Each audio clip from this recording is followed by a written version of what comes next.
It's time for another edition of Cooking with Cap, the first recipe from my New York Times recipe a day cooking calendar. And today, disregard the day, like if you're not in the Discord, what I do is like over the course of like a month, I just assemble recipes that look pretty dang good and then narrow them down and leave them to a vote in the Discord on what people would like to see. But yeah, today we're making shrimp Creole. Woo! I am ready. Okay, so I've gone ahead and did some prep work. Cut up a one yellow onion, 4 cloves of garlic, 1 bell pepper, and 2 ribs of celery. I believe that's the proper terminology. Yep. And also, I have my Creole seasoning, Tony Chatcher, famous Creole cuisine, no salt seasoning blend. Because the first step is to make the optional Creole seasoning. Combine all ingredients in a small bowl and stir together. The seasoning makes about 1/4 cup, stored in a closed container in a cool, dry place. And to make said seasoning, you will need 1 tablespoon each of smoked paprika, chili powder, onion powder, garlic powder, and 1/2 teaspoon each of fine sea salt, black pepper, cayenne pepper, or less if desired. Yeah, I wasn't about to do all that, even though it probably would have been cheaper than just buying some like Creole seasoning, but hey, I can put this on whatever. I mean, I could also put the individual seasonings on whatever, but details. So anyway, I'm gonna toss in the shrimp with 1 teaspoon of this Creole seasoning. This shrimp to be exact. It's already been peeled and deveined for me. So I'm grateful for that. And the shrimp has been sufficiently tossed. So now I'm going to set this aside. And then this next step can be done in a Dutch oven or large heavy skillet. I'm opting for a Dutch oven because I got a pot set from my sister for Christmas. Shout out to my sister. Good luck, good luck. But yeah, I'm going to be melting butter over medium-low heat. 1/4 cup of unsalted butter, 1/2 a stick.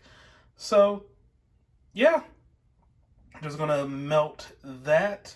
And then once it's melted, I'm going to sprinkle flour on top and stir constantly with a wooden spoon until a roux,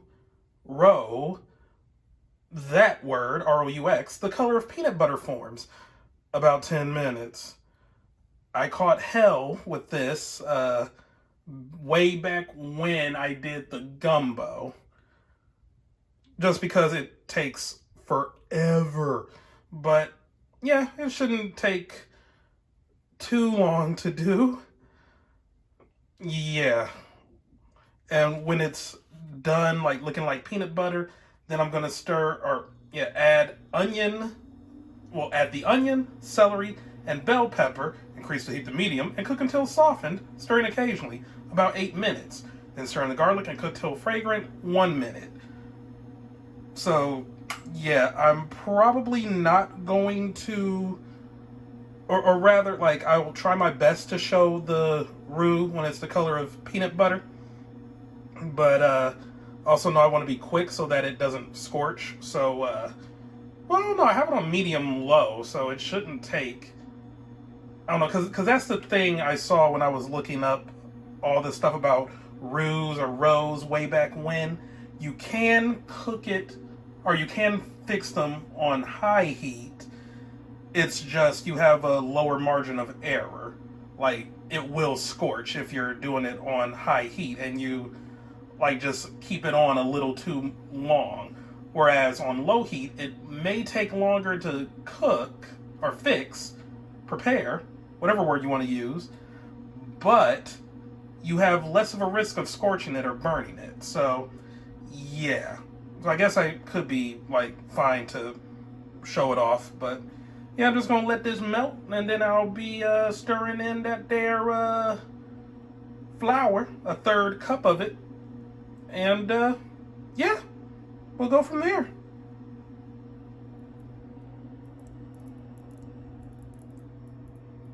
Yeah, I'd say we're about there. Yeah, yeah. I mean, I probably could go a little bit darker, but I think this is fine. It's darkening up. Yeah, yeah, yeah. I'm repeating myself, but yeah, it looks good. So anyway, to this I'm going to add the onion. We got that in there, and now the celery. And then the bell peppers.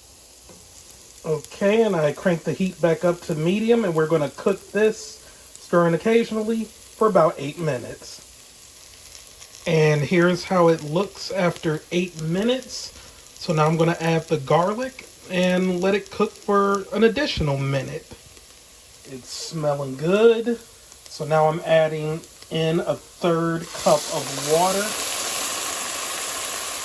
And then a cup, or a can, 15-ounce can, of tomato sauce.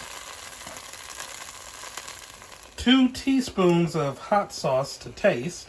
I'm using Frank's Red Hot. A teaspoon of sugar. 1/2 teaspoon of thyme. 1/2 teaspoon of oregano. 1/2 teaspoon of basil. 2 bay leaves. 1.5 teaspoons of salt. 1/2 teaspoon of black pepper. And a teaspoon of Creole seasoning.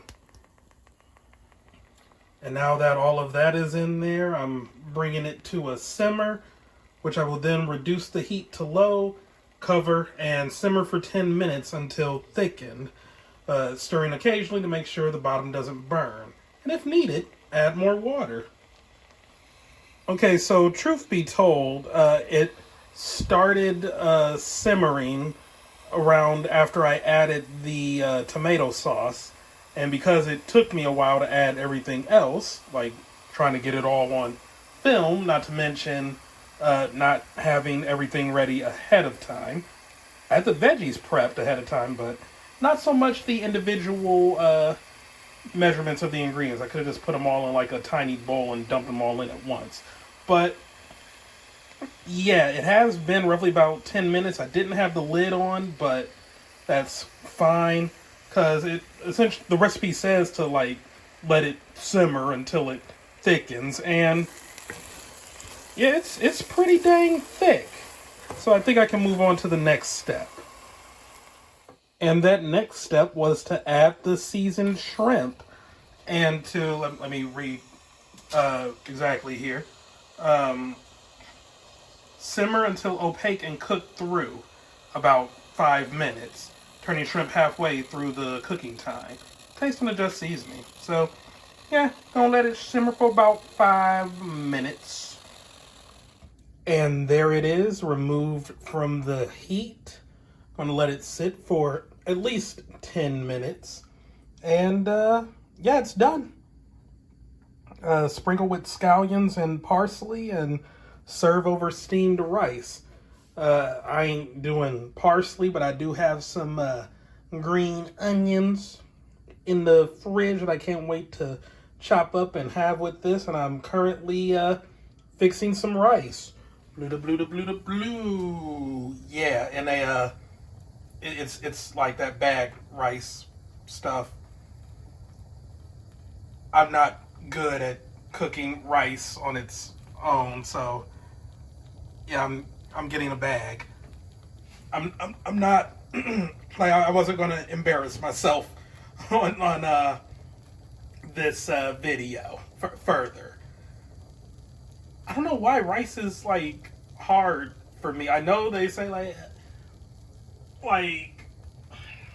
I've been watching this one pro chef on YouTube lately. He reacts to different YouTube cooking videos, both good and bad ones, and he mentions like this finger trick for cooking rice. Like you do the rice and then the water, and then you stick your finger in. Like you want the water level to go to like your first knuckle, but then if you have like different size fingers, that can cause like different size or like different variations in the water level. So you pretty much just gotta like go with the flow or experiment around. And yeah, like I almost always end up having the rice like stick to the bottom of the pan. I don't get rice pudding, but it never feels like fluffy rice. Like I would never be able to use said rice for like a, you know, stir fried rice or something. But yeah, I'm just using a bag to make my life easier. Oh boy. So there it is, and yeah, it's good. It's really good. Like it's seasoned amazingly.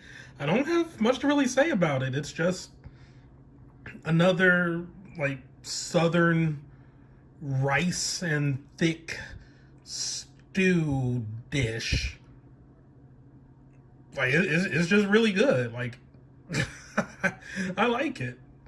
I was a little nervous about cooking the shrimp in it, but that's just like me being anxious, just stressing about that. The shrimp turned out good.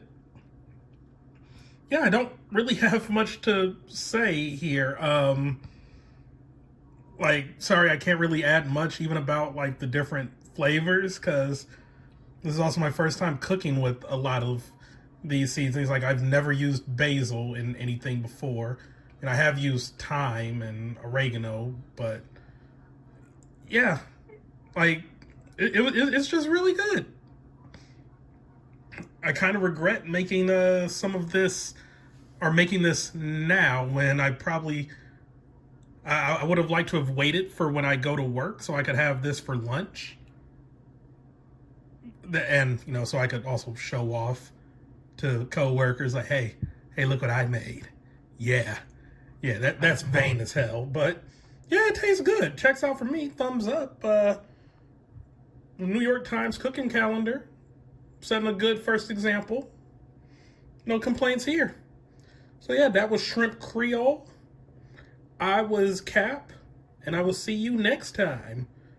Goodbye.